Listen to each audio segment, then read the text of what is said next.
We all know that studying is hard and often isn't enjoyable. So how do we stay motivated to study? First off, I think this question in itself isn't the question we should actually be asking ourselves, because we can't stay motivated 100% of the time. Motivation is a feeling like any other, and it comes and goes, so you can't necessarily rely only on motivation. In those times when you don't feel the motivation, you need something else. You need discipline. And discipline is kind of contrary to motivation, because motivation is about doing something because you feel like it, whereas discipline is doing something even though you don't feel like doing it. Ironically, forcing yourself to do something you don't feel motivated to do actually increases your motivation. And that is because, and that would lead me to the second tip, the relation between action and motivation is bidirectional, which means that it goes both ways. We often always think that we need motivation to actually take action. However, we can also take action to be more motivated because of self-efficacy. So self-efficacy is basically when we've done something and we're noticing that we're making progress, and because of that progress we feel more confident, and of course feeling confident feels great, which is why it's very rewarding. And because we feel so good about having done it, we feel motivated to do so again, because we want to pursue this feeling of feeling good about what we've done again.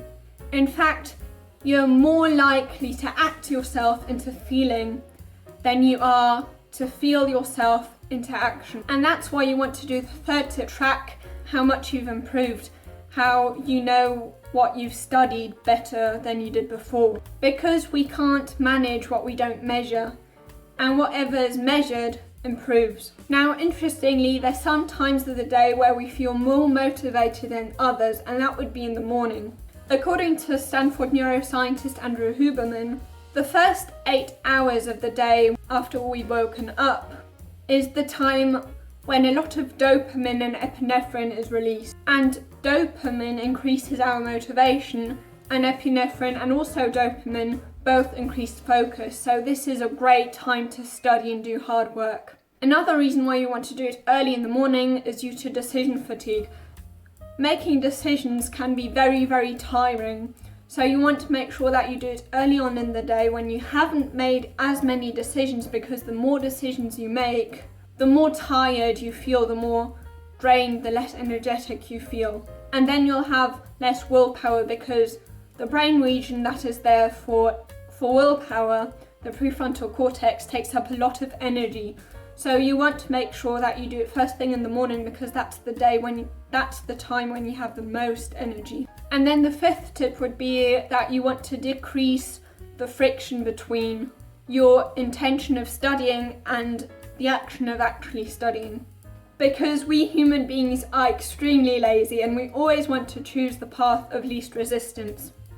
The chances of being motivated to start studying, if you have to get all the things that you need to study because they're not there yet, if you first have to get your pen and then you sit down and then you notice, oh, I still have to get these books, and then I have to get my exercise books and so forth. Simply the fact that you have to prepare so much is going to make you feel really unmotivated to do so. Now, I suppose that if you're interested in how to study harder and be more motivated to study, you also may be very interested in how to actually increase focus so you can study better when you do manage to get yourself to study. If that is the case, you can watch this video here.